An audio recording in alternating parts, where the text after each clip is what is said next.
그러니까 본문의 배경은 옛날 바벨론이 이스라엘을 침공해가지고 이스라엘을 다 점령해버렸어요.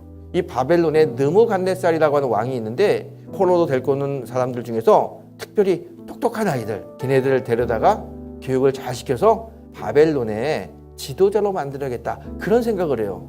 그때 다니엘과 다니엘의 친구들이 거기에 뽑혀가지고 왕궁에 들어가게 됐습니다. 이 느부갓네살이 뭐라고 이야기하냐면 얘네들 제일 좋은 걸로 먹이고 제일 좋은 선생님 붙이고 제일 좋은 거 입혀가지고 교육을 시키라고 했어요. 그리고 환관장이라고 하는 담당자를 딱 붙여줘요. 왕이 분명히 뭐라고 이야기하냐면 먹는 거 아끼지 말고 술이면 술, 고기면 고기 다 뭐든지 다 잘해주라고 그랬어요. 비록 포로로 끌려왔지만 여기 온 아이들은 잘 먹고 잘 살 수 있어요. 그래서 오늘 본문을 보게 되면 이 다니엘하고 그의 친구들, 환관장이 이렇게 이야기합니다. 왕의 진미와 포도주를 먹지 않겠습니다. 물하고 채소만 먹겠습니다. 우리들은 그렇게 이야기를 하는 거예요. 그 이유가 뭐냐면 다른 건 아니에요. 하나님이 먹지 말라고 한 음식이 있어요. 특별히 독주를 마시지 말아라. 근데 바벨론의 왕은요, 자기가 좋아하고 마시니까 아이들에게 주는 거예요. 근데 다니엘은 이 독주는 하나님이 먹지 말라고 한 음식의 음식, 또 왕이 주는 이 기름진 음식들. 근데 바벨론 왕이 어떻게 주냐면 일단 그 음식을 자기들이 믿는 신한테 바쳐가지고 제사를 지내. 그 다음에 그걸 가지고 와가지고 요리를 해서 왕국에서 먹는 거예요. 우상에게 바친 음식입니다. 다니엘이 내가 신앙적으로 살아야 되는데 지금 우리한테 주는 이 음식은 아무리 맛있고 산의 진미라 할지라도 부정한 음식이고, 아무리 좋은 술, 달콤한 술이라 할지라도 하나님이 먹지 말라고 한 독주기 때문에 이걸 먹을 수가 없는 거예요. 내가 신앙적으로 살아야 되는데 지금 나의 환경은 하나님 말씀을 지키기가 어렵습니다. 그래서 다니엘이 내가 세상의 눈치를 보고 사는 것이 아니라 하나님 보고 살아야겠다고 결정하고 이야기하는 거예요. 자, 그런데 그 이야기를 듣는 환관장이 다니엘에게 안 된다는 단칼에 잘라버립니다. 그걸 안 먹고 너희들이 얼굴이 초췌하면 왕이 나보고 너희를 잘 키우고 돌보라고 했는데 그 사명을 내가 감당하지 못하면 내가 왕 앞에서 한순간에 단칼에 내 목이 날아갈 수 있어. 내가 살아야지. 네가 신앙적으로 무엇을 하든지 나하고 무슨 상관이냐. 나는 그거 안 돼. 그렇게 얘기하고 있어요. 그런데 다니엘은요, 주눅들지 않고 그러면 열흘 후에 우리의 얼굴과 당신이 왕의 음식을 먹인 소년들의 얼굴을 비교해서 우리가 초췌하면 나 더 이상 주장하지 않고 따르겠습니다.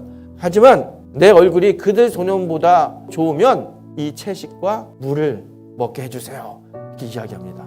다니엘 진짜 대단한 사람입니다. 이 어린 다니엘이 이렇게 이야기할 수 있는 배포가 어디서 나왔을 것 같아요? 다른 거 아닙니다. 하나님에 대한 신뢰예요. 나의 삶 속에 아픔이 있었지만 그래도 하나님이 함께 하신다고 하는 하나님에 대한 믿음이 있기 때문에 담대하게 이렇게 이야기하는 거예요. 그 말 속에는요, 지금의 환경에 대한 두려움이 없어요. 왜냐하면 다니엘은 이 두려움보다 더 크신 하나님에 대한 믿음이 있었기 때문에 그래요. 이 다니엘이 왜 두렵지 않겠습니까? 무섭기도 하고 떨리기도 하지만 그래도 그 마음속에는 내가 이렇게 믿음으로 살려고 애쓰고 수고하고 노력하면 반드시 하나님께서 은혜를 주실 거라는 이 하나님에 대한 이 믿음이 있었어요. 우리가 인생을 살다 보게 되면은요, 신앙적으로 어려울 때가 있잖아요. 그때 이 두려운 마음을 누르고 하나님께 나가기가 쉽지 않아요. 그런데 여러분, 우리가 이 다니엘처럼 아무리 어려운 환경이라 할지라도 이 환경을 지배하시는 분이 있다. 이 환경을 바꾸시는 분이 있다. 그분은 우리 하나님 아버지다. 이 믿음이 있을 때 두렵지만 담대하게 선포할 수 있어요. 이게 참 중요합니다, 여러분. 우리가 신앙생활할 때 정말 중요한 건요, 하나님에 대한 믿음이 있어야 돼요. 우리가 그렇게 그분을 신뢰하고 그분을 높이잖아요. 그러면 하나님은 우리를 더 좋은 곳으로, 더 은혜로운 곳으로, 하나님의 역사가 풍성히 드러난 곳으로 하나님 우리를 옮기십니다. 보세요. 열흘 동안 채식 먹고 물만 먹었는데 열흘 동안 왕의 그 풍성한 음식을 먹은 사람들보다 훨씬 얼굴이 더 좋아졌다는 거예요. 상식이 완전히 반대되는 결과가 나왔어요. 이게 누가 이렇게 만든 겁니까? 하나님이 하신 거죠. 우리가 믿음으로 가면 하나님은 하나님의 방법으로 역사하십니다. 여러분 보세요. 다니엘의 기도의 제목, 그때 다니엘의 소원은 딱 하나예요. 내가 신앙생활 하는데 우상에게 바친 음식 안 먹고 신앙생활 하고 싶다. 그런데 그 소원이 이루어졌어요.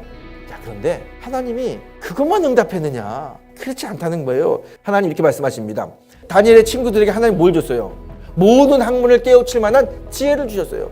뿐만 아니라 다니엘에게는 꿈과 환상을 해석할 수 있는 그런 지혜도 주셨어요. 결국 이 지혜 때문에 다니엘이 국무총리가 되는 거예요. 신앙은 이런 거예요. 우리가 믿음으로 하나님 바라보고 살면 그 이상의 것들로 하나님 우리를 인도하십니다. 하나님을 쫓고 예수님을 쫓으면 하나님 채워주세요. 언제나 믿음을 가지고 사는 사람들에게 하나님은 하나님의 놀라운 은혜와 능력을 부어주십니다. 우리가 아무리 어려워도 아무리 힘들어도 내가 신앙인이라는 것, 내가 하나님의 아들이라고 하나님의 딸이라고 당당하게 이야기할 수 있는 그런 성도가 되기 원합니다. 그러면 반드시 2022년 이 한 해가 부흥의 원년이 되는 그런 새해가 될 거라고 믿습니다. 그런 은혜를 함께 누리는 귀하고 복된 성도님들이 되시기를 주의 이름으로 축원합니다.